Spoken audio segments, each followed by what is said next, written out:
श्री शिवाय नमस्तुभ्यम। भगवान विष्णु और माता लक्ष्मी की कृपा सदैव आप लोगों पर बनी रहे।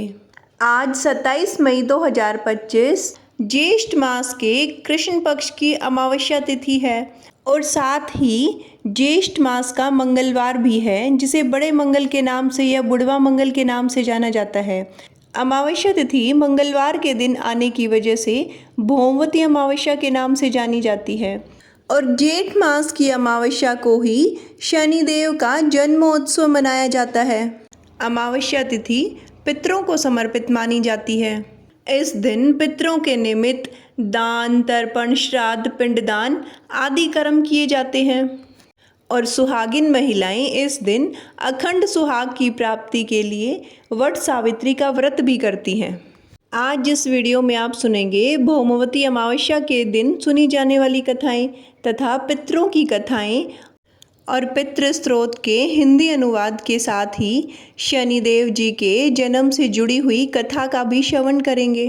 प्रिय श्रोतागणों, आइए अभी सबसे पहले श्रवण करते हैं पितृ कथा का। पितृ पक्ष की पौराणिक कथा के अनुसार जोगे तथा भोगे दो भाई थे। दोनों अलग अलग रहते थे। जोगे धनी था और भोगे निर्धन। दोनों में परस्पर बड़ा प्रेम था। जोगे की पत्नी को धन का अभाव था, किंतु भोगे की पत्नी बड़ी सरल हृदय की थी। पितृपक्ष आने पर जोगे की पत्नी ने उसे पितरों का श्राद्ध करने के लिए कहा, तो जोगे इसे व्यर्थ का कार्य समझकर टालने की चेष्टा करने लगा। किंतु उसकी पत्नी समझती थी कि यदि ऐसा नहीं करेंगे तो लोग बातें बनाएंगे। फिर उसे अपने मायके वालों को दावत पर बुलाने और अपनी शान दिखाने का यह उचित अवसर लगा। अतः वह बोली, आप शायद मेरी परेशानी की वजह से ऐसा कह रहे हैं, किंतु इसमें मुझे कोई परेशानी नहीं होगी। मैं भोगे की पत्नी को बुला लूँगी, दोनों मिलकर सारा काम कर लेंगी। फिर उसने जोगे को अपने पीहर न्योता देने के लिए भेज दिया। दूसरे दिन उसके बुलाने पर भोगे की पत्नी सुबह सवेरे आकर काम में जुट गई। उसने रसोई तैयार की, अनेक पकवान बनाए, फिर सभी काम निपटाकर अपने घर वापस आ गई। आखिर उसे भी तो पितरों का श्राद्ध तर्पण करना था। इस अवसर पर न तो जोगे की पत्नी ने उसे रोका और न वह खुद रुकी। शीघ्र ही दोपहर हो गई। पितृ भूमि पर उतरे। जोगे भोगे के पितृ पहले जोगे के यहाँ गए तो क्या देखते हैं कि उसके ससुराल वाले वहाँ भोजन पर जुटे हुए हैं। निराश होकर वे भोगे के यहाँ गए। वहाँ क्या था? मात्र पितरों के नाम पर अगियारी दे दी गई थी। पितरों ने उसकी राख चाटी और भूखे ही नदी के तट पर जा पहुँचे। थोड़ी देर में सारे पितर इकट्ठे हो गए और अपने अपने यहाँ के श्राद्धों की बड़ाई करने लगे। जोगे भोगे के पितरों ने भी अपनी आप बीती सुनाई। फिर वे सोचने लगे, अगर भोगे समर्थ होता तो शायद हमें भूखा न रहना पड़ता, मगर भोगे के घर में तो 2 जून की रोटी भी खाने को नहीं थी। यही सब सोचकर उन्हें भोगे पर दया आ गई। अचानक वे नाच नाच कर गाने लगे, भोगे के घर धन हो जाए, भोगे के घर धन हो जाए। सांझ होने को आई। भोगे के बच्चे को कुछ भी खाने को नहीं मिला था। उन्होंने माँ से कहा, भूख लगी है। तब उन्हें टालने की गरज से भोगे की पत्नी ने कहा, जाओ, आंगन में होदी औंधी रखी है, उसे जाकर खोल लो और जो कुछ मिले बांट कर खा लेना। बच्चे वहाँ पहुँचे तो क्या देखते हैं कि होदी मोहरों से भरी पड़ी है। वे दौड़े दौड़े माँ के पास पहुँचे और उसे सारी बातें बताई। आंगन में आकर भोगे की पत्नी ने यह सब कुछ देखा तो वह भी हैरान रह गई। इस प्रकार भोगे भी धनी हो गया, मगर धन पाकर वह घमंडी नहीं हुआ। दूसरे साल का पितृपक्ष आया। श्राद्ध के दिन भोगे की स्त्री ने 56 प्रकार के व्यंजन बनाए। ब्राह्मणों को बुलाकर श्राद्ध कराया, भोजन कराया, दक्षिणा दी। जेठ जेठानी को सोने चांदी के बर्तनों में भोजन कराया। इससे भोगे के पितृ बड़े ही प्रसन्न हुए और उसे आशीर्वाद देकर तृप्त होकर वापस अपने पितृलोक को चले गए। पितृ अत्यंत दयालु तथा कृपालु होते हैं। वे अपने पुत्र पौत्रों से पिंडदान व तर्पण की आकांक्षा इसीलिए रखते हैं ताकि उन्हें मन भरकर आशीर्वाद दे सकें। श्राद्ध तर्पण से पितृ को संतुष्टि मिलती है। पितृगण प्रसन्न होकर संतान सुख, धन धान्य, विद्या, राज सुख, यश, कीर्ति, स्वर्ग एवं मोक्ष तक प्रदान करते हैं। लेकिन वे इतने नाजुक होते हैं कि छोटी सी गलती उन्हें आहत कर देती है। वे अपनी उपेक्षा से रूठ जाते हैं। अगर वे देखते हैं कि उनके वंशज सामाजिक बुराई में लगे हैं, बैर, क्रोध, नशा या अपशब्द से वे कुपित हो जाते हैं और शाप देकर चले जाते हैं। अतः ध्यान रखें कि ऐसा कोई भी कार्य न करें जिससे पितरों को दुख हो। पितृ स्त्रोत जो सबके द्वारा पूजा किए जाने योग्य है, अमूर्त, अत्यंत तेजस्वी, दिव्य दृष्टि से पूर्ण रूप से संपन्न है, उन पितरों को मैं सदा प्रणाम करता हूँ।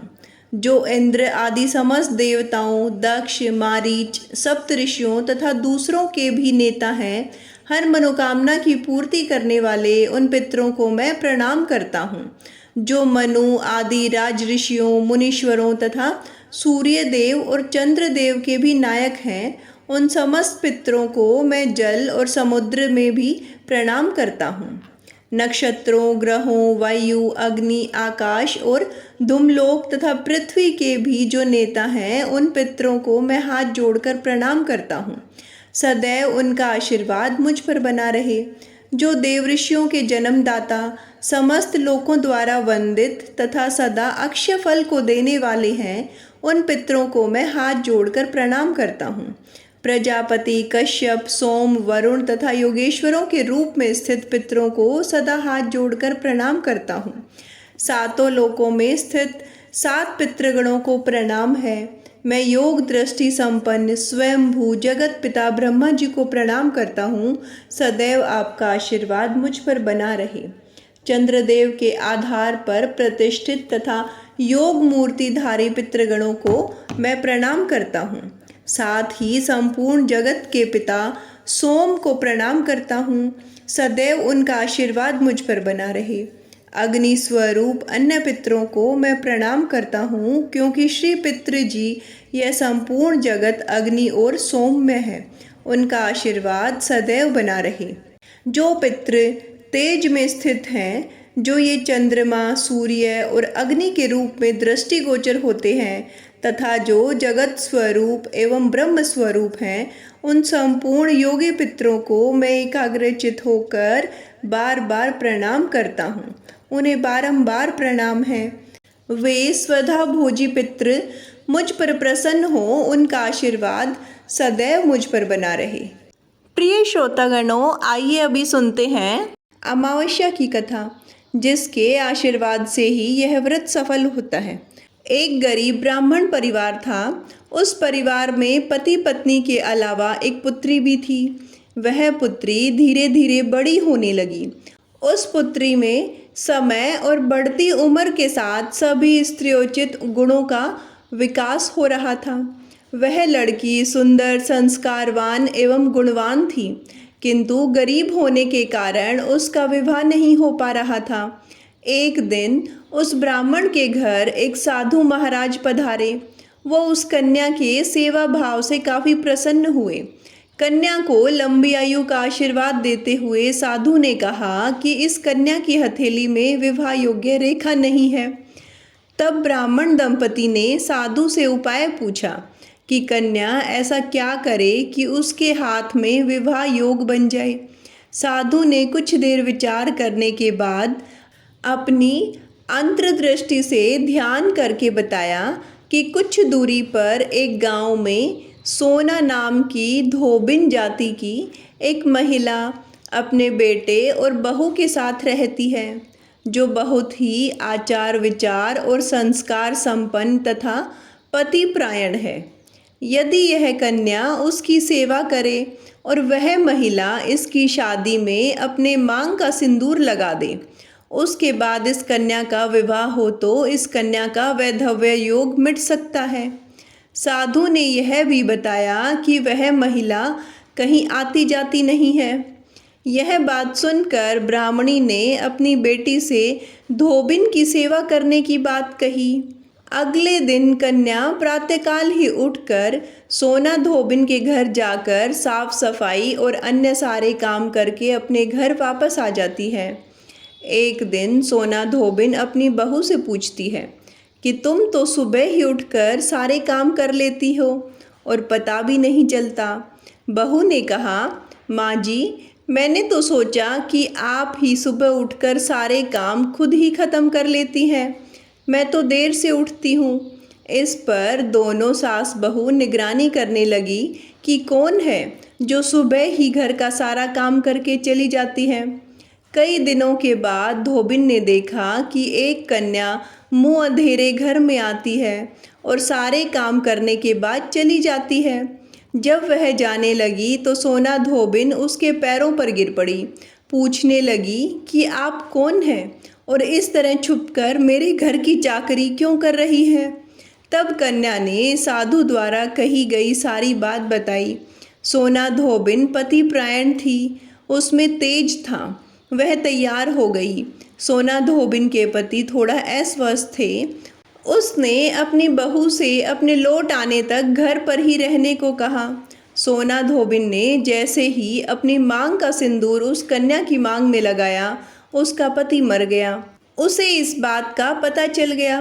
वह घर से निराजल ही चली थी, यह सोचकर कि रास्ते में कहीं पीपल का पेड़ मिलेगा तो उसे भंवरी देकर और उसकी परिक्रमा करके ही जल ग्रहण करेगी। उस दिन सोमवती अमावस्या थी। ब्राह्मण के घर मिले पुए पकवान की जगह उसने ईंट के टुकड़ों से 108 बार भंवरी देकर 108 बार पीपल के पेड़ की परिक्रमा की और उसके बाद जल ग्रहण किया। ऐसा करते ही उसके पति के मुर्दा शरीर में वापस जान आ गई। धोबिन का पति वापस जिंदा हो गया।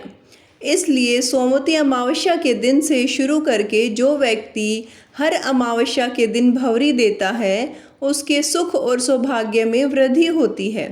पीपल के पेड़ में सभी देवों का वास होता है। आइए अब सुनते हैं शनिदेव की कथा। शास्त्रों में न्याय के देवता कहे जाने वाले शनिदेव के जन्म से जुड़ी गाथा का विशेष महत्व है।